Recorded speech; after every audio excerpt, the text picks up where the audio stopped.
থেমে থাকে না জীবনের চাকা। এ কারণে গৃহিণীর কোমল হাতে কঠিন সংগ্রামের হাল। যশোর শহরে এখন তার পরিচয় বিথি ড্রাইভার। একসময় সুখের সংসার ছিল, 2 ছেলে, মা ও নানির ভরণ পোষণের দায়িত্ব তার কাঁধে। টিকে থাকার তাগিদ তাকে বাধ্য করেছে ঝুঁকিপূর্ণ কঠিন পরিশ্রমের এই পেশায় আসতে। যশোরে ব্যাটারি চালিত যাত্রীবাহী বাইকের একমাত্র মহিলা চালক বিথি বেগম। আমার আমার সংসারে মানে আগে আমি কাপড়ি ব্যবসা করতাম, এখন আমি গত 4 মাস ধরে ইজি বাইক চালক। আমার সংসার চলতো না, এই কাপড়ি ব্যবসা করে আমার সংসার চলতো না। এখন আমি ইজি বাইক চালায়ে, যা 2টা বাচ্চা আছে, আমার মা আছে, তাই নিয়ে সংসারে আমার সচ্ছলতায় এখন কোনো রকম চলতেছে।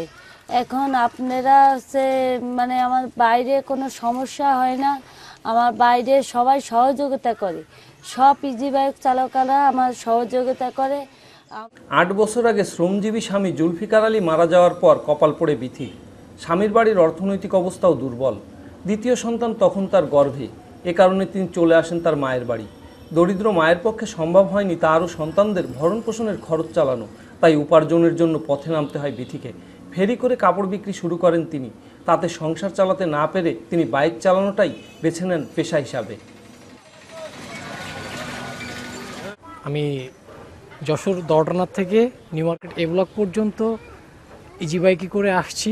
তো একমাত্র মহিলা চালক হিসেবে আমি তাকেই যশোরে পাইছি, এবং ওনার ইজি বাইকে করে আসার সময় পথে কোনো সমস্যা হয়নি, বরঞ্চ উনি পুরুষদের থেকে অনেক সাবধানতার সহিত ইজি বাইক চালান, এবং আমি স্বাচ্ছন্দ্য বোধ করেই গন্তব্যস্থলে এসে পৌঁছাইছি।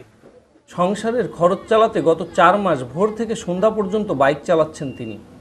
বাইক চালিয়ে প্রতিদিন তিনি আয় করছেন গড়ে 6 থেকে 700 টাকা। মালিকের টাকা সহ অন্যান্য খরচ শোধ করে থাকে 200 থেকে 250 টাকা।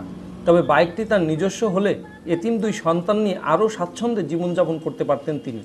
এখন তার স্বপ্ন সন্তান দুটিকে লেখাপড়া শিখিয়ে মানুষ করা আর নিজে একটি ইজি বাইকের মালিক হওয়া।